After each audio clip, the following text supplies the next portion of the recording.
স্বাগতম দর্শক বন্ধুরা, আজকের এই ভিডিওটি আপনার জন্য যারা ভৌতিক ঘটনা এবং অদ্ভুত রহস্যে আগ্রহী।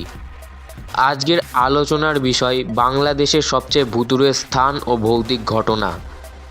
এমন কিছু স্থান এবং ঘটনার কথা শেয়ার করা হবে যা আপনি কখনো ভাবেননি বা শুনেও বিশ্বাস করতে পারবেন না। তাই আসুন আমাদের এই অদ্ভুত যাত্রায় চলুন, যেখানে বাস্তবতা এবং অতিপ্রাকৃত একে অপরের সাথে মিলেমিশে গেছে।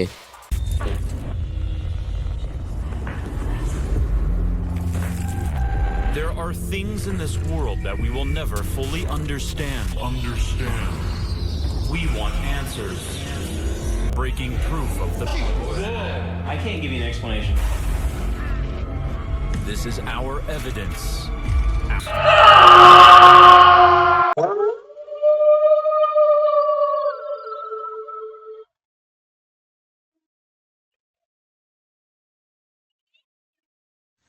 বাংলাদেশের পুরান ঢাকা শহরকে নিয়ে বহু গল্প শোনা যায়।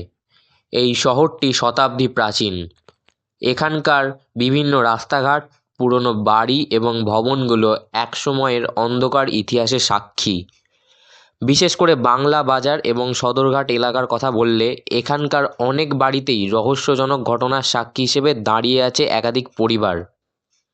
এসব স্থানগুলোর প্রতিটি দেওয়াল যেন নিজের ভয়ঙ্কর ইতিহাস বলছে, যে ইতিহাস কখনোই শেষ হয়নি।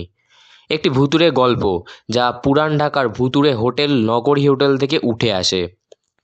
সেখানে এক মহিলা অতিথি প্রবেশ করেছিলেন, যিনি পরবর্তীতে 25 বছর পরেও হোটেলের জানালার কাঁচে তার প্রতিবিম্ব দেখতে পান, যদিও হোটেলটি একদম খালি ছিল।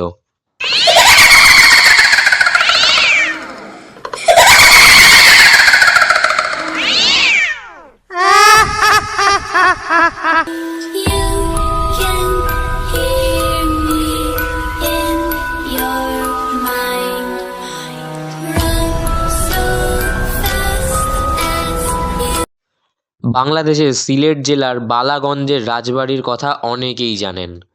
একসময় এটি ছিল এক রাজকীয় আবাসস্থল, কিন্তু আজকাল এটি রয়ে গেছে অন্ধকারে আচ্ছন্ন এক পুরাতন ধ্বংসাবশেষ হিসেবে।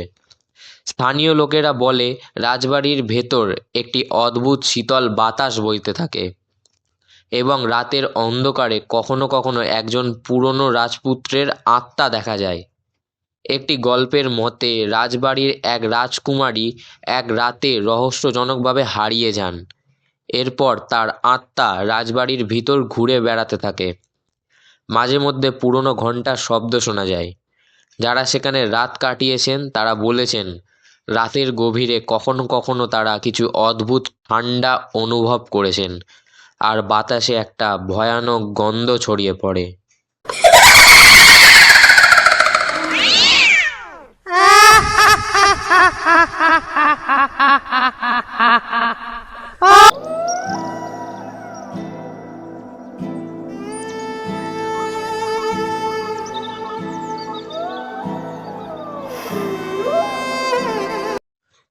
এবার চলে আসি রাঙামাটির গহীন, যেখানে রাতের আঁধারে এক ভয়ানক রহস্য লুকিয়ে আছে। এই অরণ্যটি বাংলাদেশে এক অন্যতম ভুতুড়ে স্থান হিসেবে পরিচিত। শোনা যায় এখানে একাধিক অদ্ভুত প্রাণী এবং আত্মার অস্তিত্ব রয়েছে, যারা পর্যটকদের কাছে ভৌতিক ঘটনাগুলির সাক্ষী হয়ে ওঠে। এক ভয়ঙ্কর ঘটনার কথা বলা হয়, যেখানে একদল পর্যটক এই অরণ্যে প্রবেশ করেছিলেন এবং পরবর্তীতে তাদের মাঝে কয়েকজন নিখোঁজ হয়ে যান। স্থানীয় জনগণ বলেছেন এই অরণ্যে একটি প্রাচীন রাক্ষসের আত্মা বাস করে, যাকে বনহাতা বলে পরিচিত। সে সময় যে কেউ গভীর অরণ্যে প্রবেশ করলে তারা এই অদৃশ্য শক্তির দ্বারা আক্রমণিত হন এবং প্রায়শই হারিয়ে যান।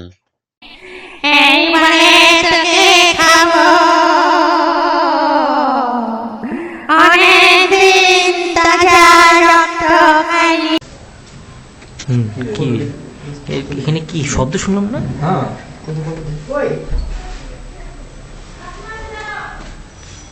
কিরে ভাই পুরানো এই কি এই জায়গাটা এরকম ইয়া হচ্ছে? এই এই কিলো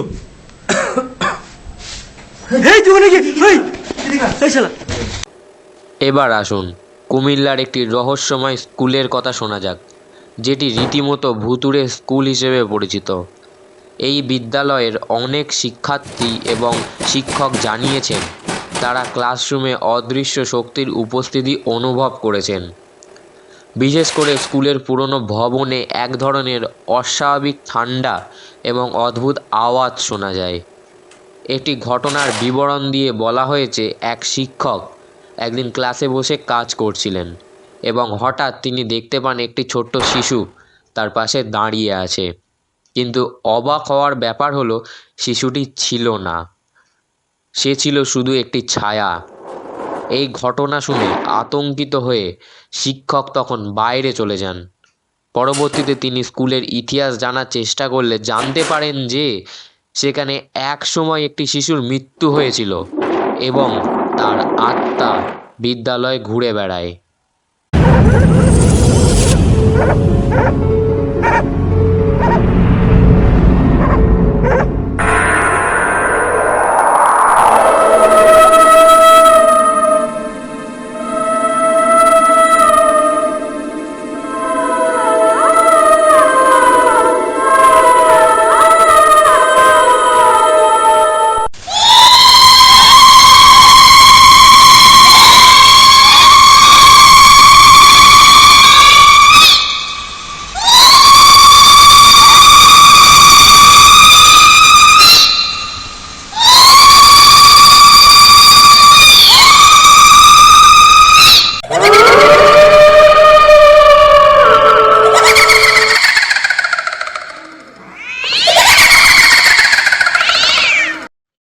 এবার চলে আসি ঢাকা বিশ্ববিদ্যালয়ের রাজাবাজার ক্যাম্পাসে, যেখানে শিক্ষার্থীদের মধ্যে এক অদ্ভুত ঘটনা শোনা যায়। এক ছাত্র জানিয়েছেন তিনি একদিন রাতে ক্যাম্পাসে একাই হেঁটে যাচ্ছিলেন। হঠাৎ করে তিনি অনুভব করেন যে তার পেছনে কেউ যেন তাকে অনুসরণ করছে। ঘুরে দেখলে কিছুই ছিল না, কিন্তু তার অনুভূতিতে কোনো ভুল ছিল না। এরপর তিনি বুঝতে পারেন যে ক্যাম্পাসের কোনো এক স্থানীয় ছাত্রের আত্মা এখানে ঘুরে বেড়াচ্ছে, যিনি একদিন মর্মান্তিকভাবে মারা গিয়েছিলেন। সেই ছাত্রের আত্মার প্রতি শ্রদ্ধা জানানোর জন্য সেই ক্যাম্পাসের শিক্ষার্থীরা আজও বিশেষ কিছু নিয়ম পালন করে, যাতে তারা শান্তিতে থাকতে পারেন।